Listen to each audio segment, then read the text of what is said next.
Welcome to episode 16. In this episode, I'm going to be talking about something a little more technical than usual. How you can use constraints, locators, and overall how to actually get your animation to be a bit cleaner whenever you have to grab an object or you have to stick your hand to a place. I'm going to make sure that this is as easy and as entertaining as possible. I think it's going to help a lot of you out there. So stay tuned and let's start this episode 16.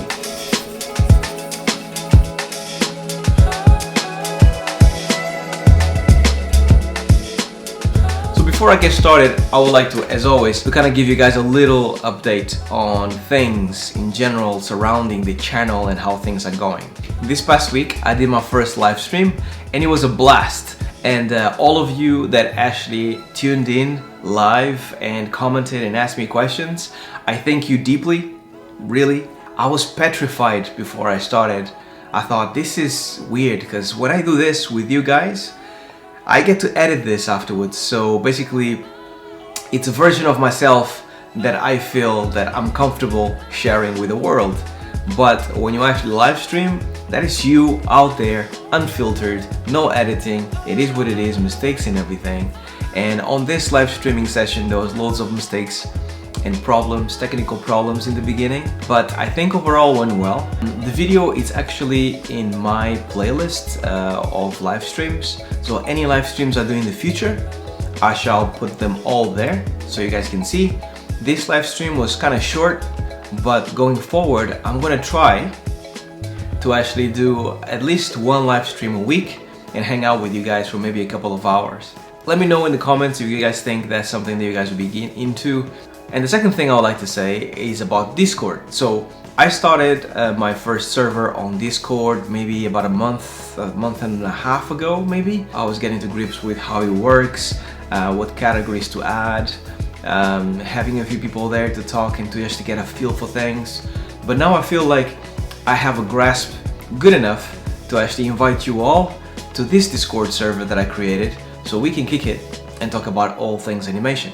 At the moment, there's a little under 30 people over there, and there's animators and gamers. We have like a really good community. It would be really nice to have all of you guys out there animating to kind of just come in and just shape this community. I'll also be putting all my videos and reviews and live chats over there, so it becomes a source of you guys kind of just checking one place for all things Harvey Newman. When I'm not here on YouTube, I like to hang out over there. It's very comfortable, it's very nice. So I'll leave a link down below and you guys can join me there. And now for the radio program that has rated tops in popularity for a long Locators are so useful for you as an animator. And I'll show you guys how I go about using the locators to kind of just store information, to get them to move with the character, to actually kind of solve Euler. I always use Red 9, the tools that I've mentioned before. Also, I use this other tool called Lock on Lock. So the Mark Jackson tools, this Lock on Lock, those two tools together actually form my workflow pretty much of working with locators. I use a few other tools, but those two tools are the tools that I use the most. So let me show you how I do it. We're gonna be doing things slightly different today. I'm gonna be talking to the camera sometimes, looking at my screen sometimes, and putting myself in the corner of the screen. Just mainly to show you guys that I'm doing this live. Also, you guys can see me as I'm actually trying to explain things. So let's start with locators then. As mentioned, there's two tools that I use. It's Lock on Lock and Red 9. So let me start with Lock on Lock, which is the most simpler tool out of the two. I'll leave links down below so you guys can download it. It's relatively simple to install, so let me know if you guys have any issues, comment below and I'll make sure to help you guys. But basically this tool, what it does is basically create locators with different sizes, as you can see here. It snaps the locator, creates the locator of a certain size, and if you want to, it actually copies the information, the animation, to that locator. So let me demonstrate on a small area here. If you actually want to get a tool that does the same as this, you would have to actually go through a few different steps. So first, you'll have to go create locator. It creates, normally Maya by default creates locators right in the center of your grid. The locators are very tiny, So normally you have to make them bigger. You either go to your channel box and you go to scale and scale it to a certain number, let's say 20 or 10, and the locator gets bigger. And then after that, you have to actually kind of either move it to a place that you want it to be, or if you select the controller and select the locator and you have a tool that snaps one to the other, you can actually snap it. So that's about 4 or 5 different steps that you have to go through every time that you actually want to do the controller. And if you have to do it over different controllers, you have to repeat the same steps. In order to simplify this process, since I use locators to animate and to do different things, found this tool. That size that we added here basically is this. So that scale 10 that I did is here. And if I actually press start, the locator is there. See? All snapped, correct, and looking good. Now what I can also do is, if I go back and actually say bake animation, it not only creates the locator, but also it bakes the animation from the controller to the locator. So that information is now there, which is pretty cool. Now it gets even cooler, because if you actually want to create locators in different controllers, let's say the hands and the feet, you have to just basically click start and it creates locators in all those different controllers without you having to create them, snap them, and go through all the malarkey. It also does the same if you bake the animation. So as you can see, the whole process takes a while and is very slow baking the animation. It works well if you're doing it in a small range or if you're doing in one controller only, but it's at this point that the tool kind of hits this limitation, because I think it's good at creating locators, it's good at baking small things, but it's not the fastest tool in the world. So enter a Red 9. In the Red 9 you have the animation toolkit. Red 9 is a tool that you can actually search the creative market, the Autodesk creative market that you can find here, and just search for Red 9 and you can download it and install it for free. This is free. Obviously you can get the Pro Pack. For that you have to contact Mark Jackson. I already made a video about it, so make sure to check it out. The Red 9, basically what it does, it's basically a set of tools that do many things, but for the sake of this demo I'm just gonna hide everything that we don't need, and we're just gonna use track and stabilize. So let's say that the animation is now very long, so we have to actually track all this thing.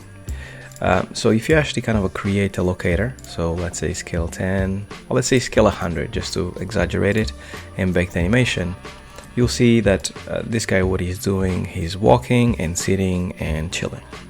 So if you actually were to do this amount of frames with this tool, it will take this long. This is live, by the way. So quite a bit. Now, if you were to do the same thing, let me just revert this. If you were to do the same thing, still create the locator with this handy tool, without the bake animation. Now, if you actually were to select the master, which is the wrist, and the locator, which is the slave, and you were to do it with Red 9 by selecting time range, which basically covers the whole time range, and selecting translations and rotations, if you process forward, notice how much faster it is. Done. If you blinked, you missed it. But it's tracking correctly and it's great. So this is why for heavy lifting, I highly recommend Red 9, because it's super incredibly fast. So how and why do I use locators this way? Why is this useful after all? Let's say that you want to change how this animation looks. You are not sure that your changes are going to be good or not. You just want to play around with it a little bit. Obviously you could create a layer and actually do the animation. If you just want to see your animation raw without any changes on the base layer, the best way to go about it is basically, if you create a locator, I'm just going to do a 10 locator, create a locator on the first frame, then select your master and your slave, bake that information over. It means now that this locator here has the same information as the wrist, which now means that if I actually want to like play around with this wrist, so let's say I'm just going to minimize the amount of keys by hand, there's a tool for that too, but I'm going to minimize the key so I can actually work with this section here almost as if it's hand keyed. So on this part here of the animation, I want it to look like this, and here perhaps I want it to actually have like more of a wrist. Here maybe, let's see, a little settle, maybe go back, and then finally just settle here. So let's see, so we have like a drag and then a little bit of something. So turns out I've spent an hour or two, let's say, and this animation is actually looking pretty bad, and I don't like where it's going, and I don't like my changes. The way it was much better. So enter the locator. So now if you select the locator, which has information that you had before, and you select the wrist, you can just do the same thing, inverse, and now you have the animation exactly as it was before, and you only just wasted about an hour of your time, but your animation is not destroyed. It's exactly as it was before, especially awesome for when you're working with motion capture. So the other thing that I use this the locators for, it's also for removing Euler. Sometimes, no matter how much you try, you're always going to get something like this. And you can spend a lot of time and a lot of hours just fighting with your rig, like trying to make the Euler go away. Instead of you fighting with this Euler situation, when the Euler filter here doesn't work, you can just bake that information back to the locator as it was, like really broken. So now the locator has that information. Now the beauty of the locator is that unlike this wrist controller, it's not parented or it's not constrained to anything, which means that it's much easier to find the reason why your controller is actually Eulering. You kind of just go in and you just remove the kinks and all the little rotating issues one by one. Then you can bake that information back to the controller. You can see that it's actually better. So no longer is actually rotating and doing all kinds of weird stuff. Because that original controller is Eulering so much, I don't recommend you touching it anymore. Just go back to the locator and continue working your animation there. So continue removing the kinks and all that stuff, because you know that the locator, being in world space, can actually give you the animation as you want it to be, because you have full control of that locator. So once again, bake the information back, and now that's it. It's all out of the way. There's no Euler, and the only thing it took was this one locator, and now we can blow it to smithereens, and your animation is back as if there was no Euler. And that is the other way I use it. The final way I use it, I won't show you today because I feel like I need to do a whole episode about it, but it's basically with cycles. I use locators a lot when I'm doing cycles, run cycles or walk cycles, in order to copy positions in world space of different controllers in order to get a perfect loop all the time. But I'll tell you all about it in a future episode. For now, this is how I use locators, this is how useful they are, and these are the tools that I use in order to use them all the time. So I hope it's useful. Let's move on to the next. So constraints. The problem normally comes from you actually want to constrain a hand to a place, or there's something, an object, a weapon, or whatever they want to constrain to the body. And how do you actually go about it? The problem is not so big when you're working for a studio that normally has like a bespoke solution made up for you. So a lot of studios have like a weapon joint, if you're dealing with weapons, or an object joint, you can call it. And normally it's like somewhere here in between, like in the hand or here in the wrist. So that's normally the easier way to deal with this. The problem comes from when you don't have an easy pipeline that they made a button that you can push that will make your life easy. How do you solve this issue? I was fortunate enough to work freelance for about 6 months. That's when I kind of found a lot of the tools that I'm teaching you guys here, because I didn't have a pipeline per se. So this is what I'm going to teach you here today on how to solve this constraint issue in the best way I know how. So let me show you how I go about it step by step. Constraints or space switching. For those that don't know, space switching is basically whenever you have a controller that can be attached to something, like really cool rigs like this one, have, for example, this, like a channel called parenting, attach, or something like that. And here you can actually change the space. So thankfully, this rig is super awesome, and it has a match over time. So if you say switch IK space, it will do its magic. And the hand is still exactly in the same spot. It hasn't moved, but just by magic, now as you can see, when I move my head, I can move my hand too. And that's what you want. Normally when you have a good studio and you have a good technical animator, just like Mark Jackson is, you get really nifty tools like this. Now, if you don't have nifty tools like this and you're working with a rig that doesn't have this option, what I want to show you guys here in this video. So let's just revert things back to how they were before. When you have to actually have some kind of constraints somewhere, this hand here at some point goes into the knee. It needs to stay there. Obviously at the moment it's not really doing that.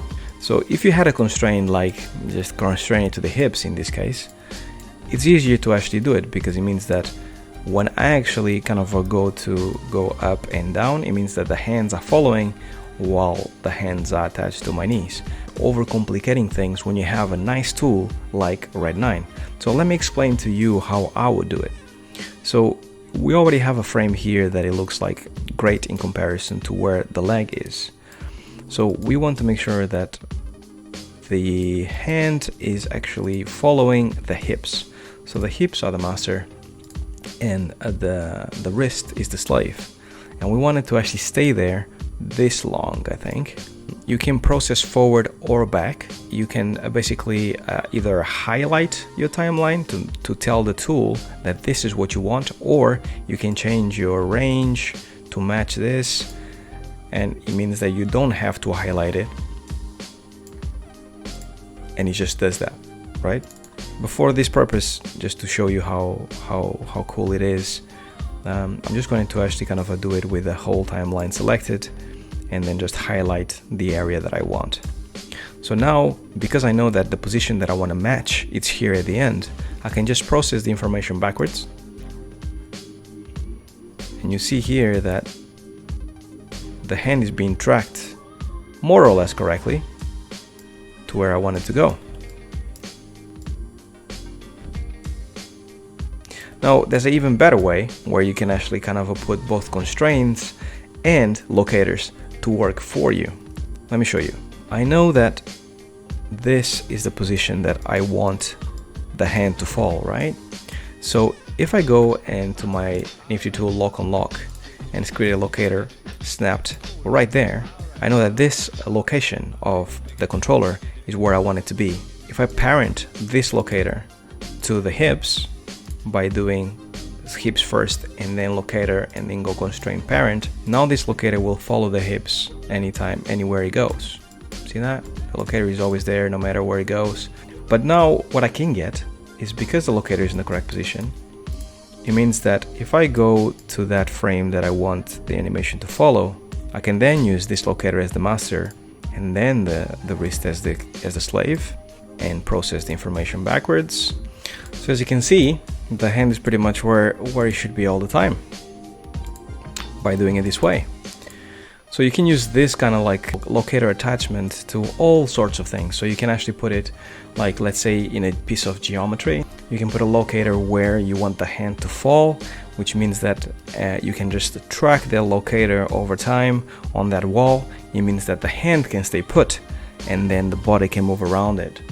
So this basically allows you to constrain things without things being constrained. They just look like they are, but they are not.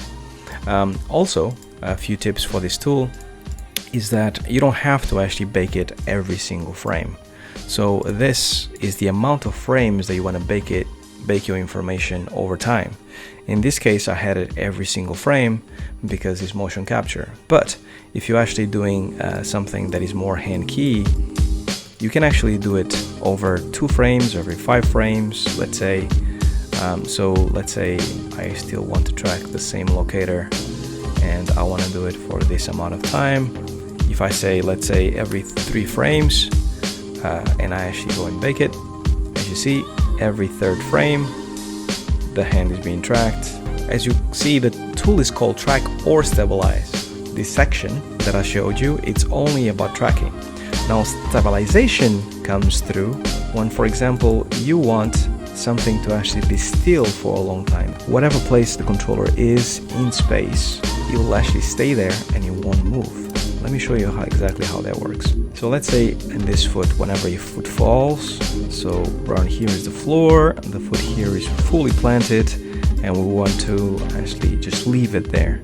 So if you can see, because motion capture works that way, it's a little dirty and there's all kinds of stuff going on. So I know that I don't want any movement from the foot there, so I can actually see it in real action happen. So I want that, I know that more or less here is when I want, or maybe this one, yeah, is when I want the foot to start moving. So now I have a full plant and it's super easy.